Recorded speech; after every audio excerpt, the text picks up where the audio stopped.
Para hindi tamaan ng matinding traffic ang mga motorista, phased implementation at night-only construction sa EDSA Rehabilitation, inirekomenda ng isang senador. Si Mean Corvera sa detalye ng balita. Mean? Pinayuhan ni Senator Francis Tolentino ang Metro Manila Development Authority na phase by phase at dapat sa gabi lang gawin ang konstruksyon at rehabilitasyon ng EDSA. Ayon kay Tolentino, sa ganitong paraan may iwasan ng matinding abala sa mga motorista, negosyo at ekonomiya. Mungkahi niya gawin ang rehabilitasyon mula alas 10 ng gabi hanggang alas 5 ng umaga. Dapat ring hatiin sa 5 section ng rehab o mula EDSA Pasay, EDSA Makati hanggang Guadalupe, EDSA Ortigas, EDSA Cubao at EDSA Caloocan. Paliwanag ng senador na dati din chairman ng MMDA, magsisimula na ulit ang pasukan at papasok ang tag-ulan kaya maraming motorista ang tsak na tatamaan. Hindi rin anya biro dahil 2 taon ang tatagal ng rehabilitasyon. Samantala, dinidinig ngayon ng Senado ang mga reklamo sa muling implementasyon ng no-contact apprehension o NCAP sa mga lansangan.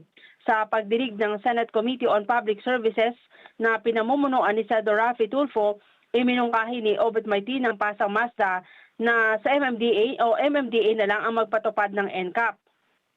Yan ay para uniform din ang ipapataw na multa sa mga lumalabag na motorista. Sila raw ang isa sa mga nagpetisyon sa Korte Suprema ng NCAP dahil sa mataas na multa na mahirap lalo na sa mga public utility vehicle. Pero paglilinaw ng MMDA, nagkasundo na ang 17 local government units para maging uniform ang sisingilin sa mga violations. Narito ang bahagi ng pahayag ni Atty. Nunez.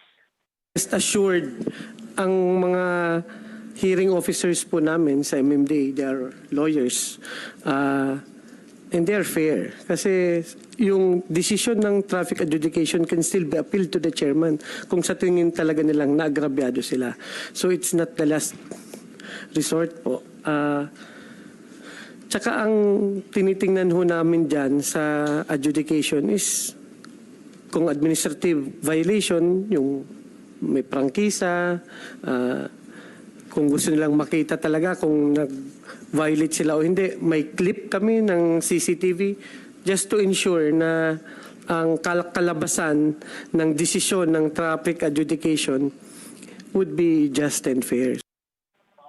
Mean Corvera para sa mata ng Agila, matatag, matapang, matapat.